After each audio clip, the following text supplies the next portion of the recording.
Joining Laura and I is the Shadow Assistant Treasurer, Stephen Jones. Thanks so much for your time. Let's start with the Setka matter. He's defiant, and at the same time you've heard from Michael Sukkar and others in the government saying they're going to push ahead with this Ensuring Integrity Bill, which is basically a greater scrutiny of the union movement. Will Labor accede to that? Look, frankly, very cynical about this, and it speaks of a government that's gone through a 5-week election campaign with literally not making one announcement, and then immediately after the election campaign they're full of ideas, or reheated ideas. I'm cynical about it. I think, one, it's just about attempting to make a political point, but number two, it comes the week after you've seen the Australian Federal Police raid a News Corp journalist, 7 federal police, 7 hours in a News Corp journalist's home, then the ABC raid. It speaks of a government that is going out of its way to shut down its enemies and shut down freedom of speech and freedom of organisation in this country. So I'm very cynical about what the government's trying to do with this exercise. Your former Prime Minister Kevin Rudd is the one calling for a royal commission into the sections of the media, that being News Corp. That has a chilling effect as well, doesn't it? Look, I think that let's deal with the issue of freedom of press. Kevin, you know, a good friend, entitled to his views.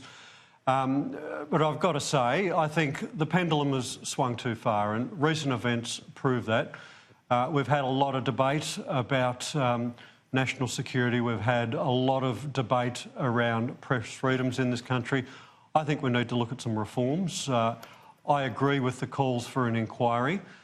We can debate what level the inquiry should go to, but I think there has been a swing too far in relation to the freedom of press, and I think we need a public inquiry, and I think we need some changes in this country. Let's before we get back to the media freedom, because there are other questions to ask you on that, I do want to clarify on the Setka matter, because last year, Setka said of the Rudd-Gillard governments that government was in there for 5 years. What did they achieve for workers? Nothing. They should be ashamed of themselves. This is, you know, a senior member of the Labor Party, Setka at the time. Your leader, Anthony Albanese, was Minister for Infrastructure at the time. Bill Shorten was the Minister for IR. And that sort of remark made by a senior member of the Labor Party, why hasn't he been expelled before? John Setka, union leader, private citizen, is entitled to all the views he likes. He's actually wrong. We repealed work choices and all the onerous provisions within work choices. We put in place the greatest reform of paid maternity leave in this country, making it a universal right to all women. Just as a start, equal pay for social work. But everything else he said about the kids of the Fair Work Commission and so on, he's had one after another in terms of disgraceful comment. Not disputing. I'm actually disputing how reliable his memory is on the achievements of the Gillard and Rudd governments. I think we did a lot for... Why hasn't he been punted before? Look, I think Anthony Albanese's calls for this guy to be punted from the Labor Party, absolutely right, 100% support that.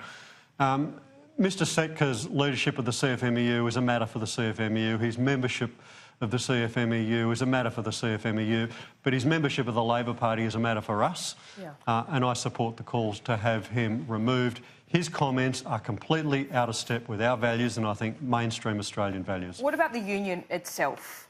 John Setka is in an island in making some of these comments within the CFMMEU. Do you think that the Labor Party should remove itself from their affiliation with that union?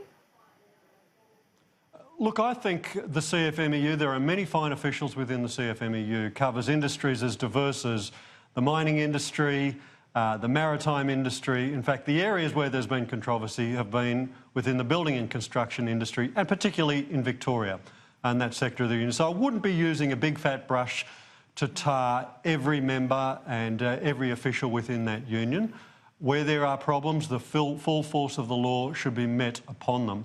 I did hear Mr Sukkar's comments just before, trying to rev this issue up, and I think we need to take this with a bit of context. Let's not forget, we have just come through a royal commission into the banking and finance industry, where thousands and thousands of breaches of law and improper conduct have been revealed by that royal commission. I didn't hear Michael Sukkar saying in the immediate aftermath of that Royal Commission, we should deregister, delist all these financial advisors or all these banking and financial institutions, and the Liberal Party should not receive 1 cent of financial donation from a banking or a financial institution. So really, I think we can treat Mr Sukkar's comments with a grain of salt. I think we need to expel John Setka from the Labor Party. I think we need reform in that area, but let's not go overboard. Let's get a bit of proportionality here. Shadow Assistant Treasurer Stephen Jones, thanks for joining us.